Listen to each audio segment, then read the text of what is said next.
പലരും മുന്നോട്ട് വയ്ക്കുന്ന ഒരു നിരീക്ഷണമാണ് ക്രിസ്ത്യൻ സമൂഹത്തിന് കേരളത്തിലാണ് തലോടൽ ലഭിക്കുന്നത് സംഘപരിവാർ BJPയുടെ അടുത്ത് നിന്ന്, പക്ഷെ മറ്റു പലയിടത്തു നിന്നും തല്ലാണ് ലഭിച്ചുകൊണ്ടിരിക്കുന്നത്. പക്ഷെ KCBC ഒരു ചെറിയ ഗ്രൂപ്പിനെ കണ്ടിട്ടല്ലല്ലോ ഒരു പ്രസ്താവനയോ കാര്യങ്ങളോ ഇറക്കേണ്ടത്. അവർക്ക് കുറേയും കൂടെ വിശാലമായിട്ടുള്ള കാഴ്ചപ്പാട് ആണല്ലോ ഈ വിഷയത്തിൽ വേണ്ടത്. പക്ഷേ എങ്ങനെയാണ് അപ്പോഴും ഇവിടുത്തെ കേരളത്തിലെ ക്രിസ്ത്യൻ സഭാ നേതൃത്വങ്ങൾ മറ്റിടങ്ങളിൽ നടക്കുന്ന ക്രിസ്ത്യൻ സമൂഹത്തിനെതിരെ നടക്കുന്ന അക്രമങ്ങൾ പോലും കാണാതെ ഇത്തരം നിലപാടുകൾ എടുക്കുന്നത്? അതെങ്ങനെയാണ് അത് ഏത് തരത്തിലുള്ളൊരു അജ്ഞതയാണ് അവിടെ നടക്കുന്നത്? ഞാനും പലപ്പോഴും ചിന്തിക്കുന്ന ഒരു കാര്യമാണ്. എൻ്റെ മനസ്സിൽ ഈ അസ്വസ്ഥത വരുന്നുണ്ട്. എന്തുകൊണ്ടാണ് ഇത്രയും ഈ അബദ്ധ തീരുമാനങ്ങൾ എടുക്കുന്നത്? ഞാൻ ഒരു കൊച്ചു ഉദാഹരണം പറയാം.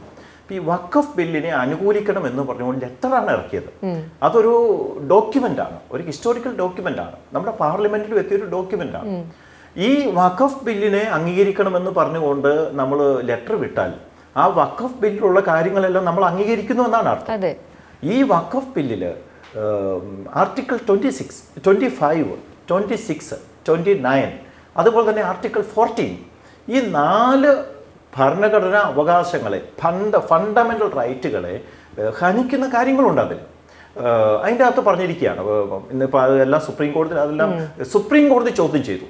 നമുക്കതിൽ സന്തോഷിക്കാം. സുപ്രീം കോടതി പറഞ്ഞു എങ്ങനെ സംഭവിക്കും. ഒരു കൊച്ചു ഉദാഹരണം പറഞ്ഞു കഴിഞ്ഞാൽ, ഈ വഖഫ് ബോർഡിലും അതുപോലെ തന്നെ സെൻട്രൽ വഖഫ് കൗൺസിലിലും അമുസ്ലിങ്ങൾ ഉണ്ടാവാം എന്നല്ല ഈ നിയമത്തിൽ പറയുന്നത്. മാൻഡേറ്ററി ആയിട്ട് ഉണ്ടാവണം. 2 പേര് എങ്കിലും മിനിമം ഉണ്ടാവണം. പക്ഷേ നമുക്കറിയാം 2 അല്ല അതിൽ കൂടുതൽ അതിനകത്ത് വരാനുള്ള സാധ്യതയുണ്ട്. MP-മാർ, MLA-മാർ മുസ്ലിങ്ങൾ വരാം, മറ്റു കാര്യങ്ങളൊക്കെ വരാം. മുസ്ലിം എക്സ്പേർട്സ് മുസ്ലിംസ് വരാം. ഇന്നലെ സുപ്രീം കോടതി ചോദിച്ച ചോദ്യം, സുപ്രീം കോടതി പറഞ്ഞത്, ചീഫ് ജസ്റ്റിസ് പറഞ്ഞത്, സഞ്ജീവ് ഖന്ന പറഞ്ഞത് എന്താണ്? ഈ വഖഫ് കൗൺസിലിൽ, സെൻട്രൽ വഖഫ് കൗൺസിലിൽ 22 ആകെ എണ്ണം. 22-ൽ എത്ര പേര് വരെ വരാം?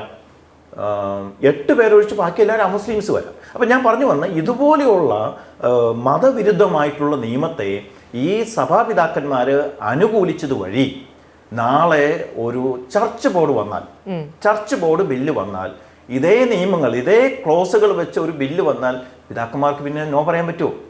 അവരിത് അംഗീകരിച്ചില്ല. ഓൾറെഡി ഇത് അംഗീകരിച്ച അപ്പോൾ ഒരു സ്വയം അപകടത്തിൽ ചാടുകയാണ് ചെയ്തത്. അത് തികച്ചും അതുകൊണ്ട് ഇതൊരു മണ്ടത്തരം പറ്റി ഞാൻ നേരത്തെ സൂചിപ്പിച്ചു. അത് വായനയുടെയും ചിന്തയുടെയും കൺസൾട്ടേഷൻ്റെയും കുറവുകൊണ്ട് സംഭവിച്ചതാണ്. മറ്റൊരു കാര്യം, ഈ കേരളത്തിന് പുറത്ത് 840 ആക്രമണങ്ങൾ എന്ന് പറയുന്നത് നമുക്ക് അത് കണക്ക് കിട്ടിയിരിക്കുന്നതാണ്. ഇപ്പം എല്ലാവരും പരാതിപ്പെടുന്നില്ലല്ലോ. 840 ആക്രമണങ്ങൾ കഴിഞ്ഞ വർഷം നടന്നു. നമ്മളതിൽ ശ്രദ്ധിച്ചത് എത്രയേ ഉള്ളൂ? 3 എണ്ണം മാത്രമേ ഉള്ളൂ. കാര്യമായി ശ്രദ്ധിച്ചത്, കേരളത്തിൻ്റെ പശ്ചാത്തലത്തിൽ ശ്രദ്ധിച്ചത് കേരളീയർ അവിടെ ബുദ്ധിമുട്ട് അനുഭവിച്ചപ്പോൾ മാത്രമാണ്. ഒന്ന്, ജബൽപൂരിലെ പ്രശ്നം നമ്മൾ ശ്രദ്ധിച്ചു, ഒഡീഷയിലെ പ്രശ്നം ശ്രദ്ധിച്ചു, ഛത്തീസ്ഗഡിലെ രാജ്പൂരിലെ സിസ്റ്റർ ബിൻസിക്കെതിരെയുള്ള ശ്രദ്ധിച്ചു. ഇത് 3 നമ്മൾ ശ്രദ്ധിക്കാൻ കാരണം അവർ മലയാളികളായതുകൊണ്ടാണ്. മലയാളികളല്ലാത്ത സഹോദരങ്ങൾ അവിടെ പീഡിപ്പിക്കപ്പെടുന്നുണ്ട്. കഴിഞ്ഞ വർഷം 86 പാസ്റ്റർമാരാണ് 20-നും 23-നും ഇടയ്ക്ക് അറസ്റ്റ് ചെയ്യപ്പെട്ടത്. പാസ്റ്റർമാരും പുരോഹിതരും ഉൾപ്പെടെ അറസ്റ്റ് ചെയ്യപ്പെട്ടു. ഇതൊക്കെ അവിടെ സംഭവിക്കുകയാണ്. ഉത്തർപ്രദേശിൽ 2020 മുതൽ 23 വരെയുള്ള കാലഘട്ടത്തിൽ ഈ മതപരിവർത്തന ആൻറ്റി കൺവേർഷൻ ലോ അനുസരിച്ച് 834-ലധികം FIR-കൾ ഇട്ടു. 1600-ലധികം പേരെ അറസ്റ്റ് ചെയ്തു. പക്ഷെ 4 പേരെ മാത്രമേ ശിക്ഷിച്ചിട്ടുള്ളൂ. അപ്പോൾ ഇത് നിർബാധം തുടരുകയാണോ നമ്മുടെ നോർത്ത് ഇന്ത്യയിലും മധ്യ ഇന്ത്യയിലും ഇതെല്ലാം നടക്കുമ്പോൾ നമ്മുടെ പിതാക്കന്മാർ KCBC ഇത് ശ്രദ്ധിക്കാതെ ഇരിക്കുന്നത് എന്തുകൊണ്ടാണെന്ന് എനിക്ക് മനസ്സിലാവുന്നില്ല. അവിടെയുള്ള ക്രൈസ്തവ സഹോദരങ്ങൾ പീഡ അനുഭവിക്കുകയാണ്. പിന്നെ ഞാൻ മനസ്സിലാക്കുന്നത്, ഒരു പക്ഷേ നമ്മുടെ ബുദ്ധിമുട്ടിക്കൊന്നും ഭയപ്പെട്ടിട്ടാവാം. ED വിടും, മറ്റു രീതിയിൽ അവർ പീഡിപ്പിക്കും. ഇന്നിപ്പോൾ അങ്ങനെയാണ്. ആരെങ്കിലും എതിർത്ത് പറഞ്ഞാൽ ഉടനെ തന്നെ അവരെ പല രീതിയിൽ ഈ പല അന്വേഷണ ഏജൻസികളും ഗവൺമെൻറ് ഏജൻസികളും തിരിയാനുള്ളൊരു സാധ്യതയുണ്ട്. ഇതിനെ ഭയപ്പെട്ടിട്ടാകാം KCBC പോലെയുള്ള സംവിധാനങ്ങൾ ഇതുപോലെയുള്ള തീരുമാനങ്ങൾ എടുക്കുന്നതെന്ന് വിചാരിക്കുന്നുണ്ട്. എന്നാൽ ഇത് വ്യത്യസ്തമായി ചെയ്യുന്നവരുമുണ്ട്. ബാംഗ്ലൂർ ആർച്ച് ബിഷപ്പ് ആയിരിക്കുന്ന ഡോക്ടർ പീറ്റർ മെച്ചാഡോ, അദ്ദേഹം കഴിഞ്ഞ വർഷം കേന്ദ്ര ഗവൺമെൻറ്റിനെ വളരെ ശക്തമായി വിമർശിച്ചുകൊണ്ട് അദ്ദേഹം പ്രസംഗം നടത്തുകയും അദ്ദേഹം ഒരു കേസ് ഫയൽ ചെയ്യുകയും ചെയ്തിട്ടുണ്ട് സുപ്രീം കോടതിയിൽ. അങ്ങനെ ധൈര്യമുള്ള ചെയ്യുന്നവരുണ്ട്. പക്ഷെ എന്തുകൊണ്ടാണ് കേരളത്തിലെ പിതാക്കന്മാർ അങ്ങനെ ഒരു നിലപാട് ധൈര്യത്തോടെ എടുക്കാത്തതെന്ന് പലപ്പോഴും അത്ഭുതപ്പെടുന്നു. അതൊരു പക്ഷേ ഇതുപോലെയുള്ള കാര്യങ്ങൾ ധാരാളം സ്ഥാപനങ്ങൾ ഇവിടെയുണ്ട്, മറ്റ് കാര്യങ്ങളുണ്ട്.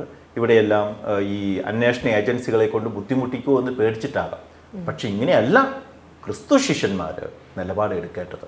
ധീരതയോടെ തെറ്റ് തെറ്റാണ്, അധർമ്മം അധർമ്മമാണ്. അവിടെ നമുക്കെന്ത് ഗുണം കിട്ടുമെന്ന് നോക്കിയല്ല തീരുമാനം എടുക്കേണ്ടത്. അതാണ് ഒരു ക്രൈസ്തവ ശിഷ്യൻ്റെ, ഒരു ബിഷപ്പിൻ്റെ, ഒരു പുരോഹിതൻ്റെയൊക്കെ അടിസ്ഥാന ധർമ്മം. അതാണ് ക്രിസ്തു അതാണ് ചൂണ്ടിക്കാണിച്ചത്. അങ്ങനെ ചൂണ്ടിക്കാണിക്കുമ്പോൾ കുരിശുകൾ ഉണ്ടാവും.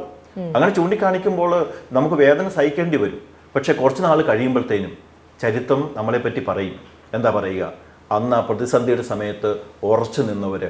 ഇനിയിപ്പോൾ എന്താ ചരിത്രത്തിൽ ഒരു 30 വർഷം കഴിയുമ്പോൾ ഈ കാര്യത്തെപ്പറ്റി ചർച്ച വരുമ്പോൾ എന്താണ് കേരള സമൂഹം ഇവിടെ പറയുക? വഖഫ് ബില്ല് പോലെയുള്ള ഭരണഘടനാ വിരുദ്ധമായിട്ടുള്ളൊരു കാര്യം വന്നപ്പോൾ ഇവിടുത്തെ ബിഷപ്പുമാർ അതിനെ പിന്തുണച്ചു എന്നല്ലേ ചരിത്രത്തിൽ രേഖപ്പെടുത്തുള്ളൂ. നമ്മൾ ഈ വർഷങ്ങളായിട്ട് എത്രയോ നന്മകൾ ഇവിടെ ചെയ്തു. പക്ഷേ അതിനെയെല്ലാം ഹനിക്കുന്ന ഒരു തീരുമാനമായിരുന്നില്ല.